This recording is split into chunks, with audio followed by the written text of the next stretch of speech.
बीते करीब 2 सालों से चल रहे युद्ध को रूस ने अब और तेज करते हुए यूक्रेन पर ताबड़तोड़ हमले शुरू कर दिए हैं। नए साल से पहले 29 दिसंबर को शुरू हुए मिसाइलों और ड्रोन हमलों में यूक्रेन के 12 लोगों की मौत हो चुकी है और दर्जनों लोग गंभीर रूप से जख्मी हुए हैं।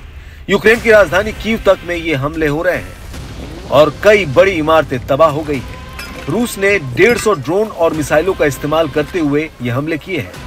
यही नहीं, हाइपरसोनिक किंजल मिसाइल और शाहेद ड्रोन का भी इस्तेमाल किया गया है। ये हमले इतने खतरनाक थे कि यूक्रेन के लिए रूस की इन मिसाइलों को भेद पाना लगभग नामुमकिन था।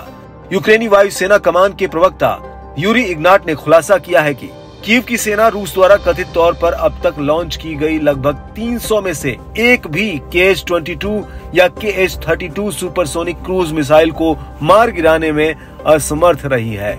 हमने अपने मॉनिटर पर एक साथ इतने सारे लक्ष्य कभी नहीं देखे।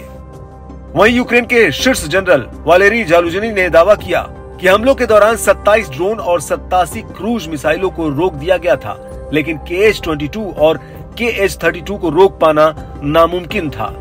इसे रोकने के लिए अमेरिका निर्मित पैट्रियट वायु रक्षा प्रणाली जैसे विशेष उपकरण की आवश्यकता होती है।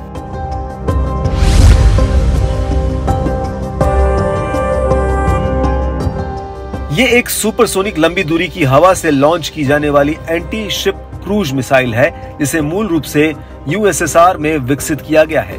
इस मिसाइल की रफ्तार 4000 किलोमीटर प्रति घंटा है, जबकि KH-32 KH-22 का ही एडवांस वर्जन है और 1000 किलोमीटर तक की सीमा के साथ हवा से सतह पर मार करने वाली सुपरसोनिक क्रूज मिसाइल के रूप में काम करती है। फरवरी 2022 में मॉस्को के सैन्य अभियान की शुरुआत के बाद से रूसी सेना ने पूरे यूक्रेन में 300 KH-22 और KH-32 रॉकेट दागे हैं और यूक्रेनी वायु रक्षा प्रणालियां उनमें से एक को भी रोकने में सक्षम नहीं हुई। ऐसे में यूक्रेन अमेरिका से हथियारों और मिसाइलों की डिमांड करता आया है, लेकिन अमेरिका, ब्रिटेन समेत कई देश अब यूक्रेन की मदद से हाथ खींचते दिख रहे हैं। अमेरिकी सरकार ने तो स्पष्ट तौर पर कह दिया है कि यूक्रेन की और ज्यादा मदद करना संभव नहीं है।